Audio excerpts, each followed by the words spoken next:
बच्चों, हम लोग सेकेंड ईयर में दो ध्रुवीयता का अंत का अध्ययन कर रहे थे, जिसमें जो है अब हम सोवियत संघ का विघटन क्यों हुआ इसका अध्ययन कर रहे थे।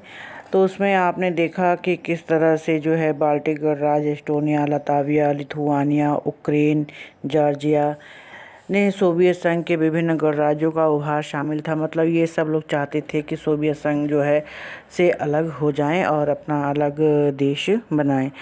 राष्ट्रीयता और संप्रभुता के भावों का उभार सोवियत संघ के विघटन का अंतिम और सर्वाधिक तत्कालिक कारण सिद्ध हुआ, क्योंकि बहुत सारे देश जो है छोड़ छोड़ के जाने लग गए थे, इसलिए भी सोवियत संघ विघटित हो गया। इस मामले पर भी अलग अलग राय लोगों की बनती है और लोग अलग अलग विचार रखते हैं। कुछ लोगों का विचार है कि राष्ट्रीयता की भावना और तड़प सोवियत संघ के समूचे इतिहास में कहीं न कहीं जारी थी, और चाहे सुधार हो या न हो, सोवियत संघ में अंदरूनी संघर्ष होना ही था, और इसका अनुमान जो है इतिहास से लगाया जा चुका है। लेकिन सोवियत संघ ने आकार, विविधता और इसकी बढ़ती हुई आंतरिक समस्याओं को देखते हुए ऐसा सोचना असंगत भी नहीं माना, क्योंकि उनका मानना था कि हर देश जो है अपने आप में स्वतंत्र रहना चाहता है। कुछ अन्य लोग सोचते हैं कि गोरबाचेव के सुधारों ने राष्ट्रवादियों के असंतोष को इस सीमा तक भड़काया कि उस पर शासकों का नियंत्रण नहीं रहा। मतलब लोग रातों रात क्या बनना चाह रहे थे, अमीर बनना चाह रहे थे, सब कुछ परिवर्तित देखना चाह रहे थे। तो इस वजह से लोगों के मन में जो असंतोष की भावना थी वो जल्दी ही भड़क उठी।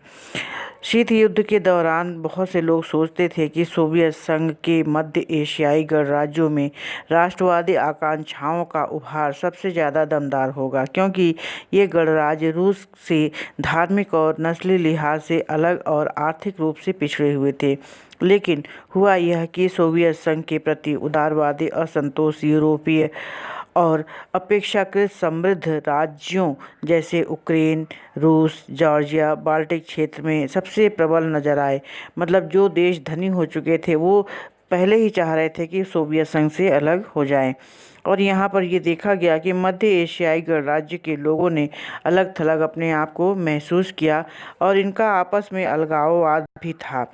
इन गणराज्यों के लोगों में यह भाव घर कर गया कि ज़्यादा पिछड़े इलाके को सोवियत संघ में शामिल रखने से उन्हें भारी कीमत चुकानी पड़ सकती है। मतलब लोग सोचने लग गए थे कि अब सोवियत संघ में केवल पिछड़े पिछड़े देश ही रहेंगे, तो सोवियत संघ को क्या करनी पड़ेगी, उनकी हर तरफ से मदद करनी पड़ेगी, सामाजिक, आर्थिक, राजनीतिक, हर तरफ से। तो इससे फिर क्या होगा कि सोवियत संघ और भी ज़्यादा गरीब होता चला जाएगा। इससे बेहतर है कि उससे अपने आप को अलग कर लिया जाए। अब आता है विघटन की परिणतियाँ, मतलब इसके परिणाम क्या हुए।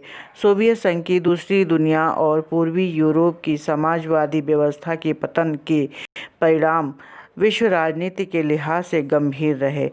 इसमें मोटे तौर पर 3 प्रकार के दूरगामी परिवर्तन हुए।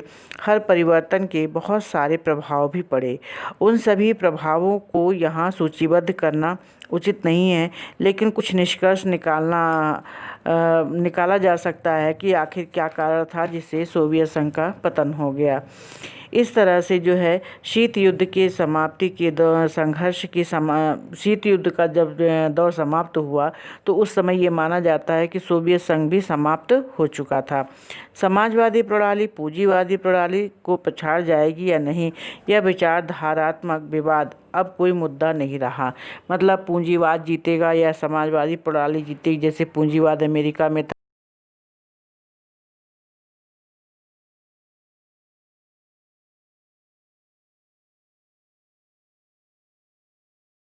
बिठाए रखा, हथियारों की होड़ भी लगी हुई थी सोवियत संघ और अमेरिका के बीच में। परमाणु हथियारों के संचय को बढ़ावा भी दिया गया। विश्व को सैन्य गुटों में भी बांटा गया। मतलब पूरा यूरोप और एक तरफ रूस, एक तरफ अमेरिका की ओर बढ़ चुका था। शीत युद्ध के समाप्त से हथियारों की ओर भी समाप्त हो गई और शांति की संभावना का जन्म हुआ। मतलब जैसे ही शीत युद्ध समाप्त हो गया, लोगों ने ये सोचा कि क्यूबा मिसाइल संकट से बचे। अब शीत युद्ध का जो दौर चल रहा था वो भी समाप्त हो गया। तो लोगों को उसके बाद अब दूर दूर तक जो है संघर्ष की या युद्ध की संभावना जो दिखती थी वो भी समाप्त हो गई। दूसरा कारण ये रहा कि विश्व राजनीति में शक्ति संबंध बदल गए और इस विचारों के कारण संस्थाओं और अपेक्षित प्रभाव में भी बदलाव आया। मतलब जब शीत युद्ध समाप्त हो चुका, कौन हारा कौन जीता ये भी नहीं रहा। सोवियत संघ का पतन ही यह बताता है कि अमेरिका नंबर 1 पे रहा। तो इस तरह से लोगों ने अब अपने आप को बदल करके एक नई तरीके से बात करनी शुरू की कि मतलब आपस में अब क्या किया जाए, एक दूसरे से शक्ति संबंध बनाया जाए। शीत युद्ध के अंत के समय केवल 2 संभावनाएं थीं, या तो बची हुई महाशक्ति का दबदबा होगा और एक ध्रुवीय विश्व बनेगा, या फिर कहीं देश अथवा देशों के अलग अलग समूह अंतर्राष्ट्रीय व्यवस्था में महत्वपूर्ण मोहरे बनकर के उभरेंगे। मतलब लोगों को ऐसा लग रहा था या तो केवल अमेरिका ही पूरे विश्व में दिखेगा, या फिर ऐसा भी हो सकता है कि अमेरिका की बराबरी करने वाला, उसको टक्कर देने वाला बहुत सारे विश्व दिखाई देने लग जाए या देश दिखाई देने लग जाए, उनका भी बोलबाला होने लग जाए। हुआ यह कि अमेरिकी अकेली महाशक्ति बन बैठा। अमेरिका की ताकत और प्रतिष्ठा की सह पाने से अब पूंजीवादी अर्थव्यवस्था आंतरिक स्तर पर प्रभुत्वशाली अर्थव्यवस्था मानी जाने लगी। विश्व बैंक और अंतर्राष्ट्रीय मुद्रा कोष जैसी संस्थाएं देशों की ताकतवर सलाहकार बन गई, क्योंकि इन देशों को पूंजीवाद की ओर कदम बढ़ाने के लिए इन संस्थाओं ने कर्ज देना शुरू कर दिया।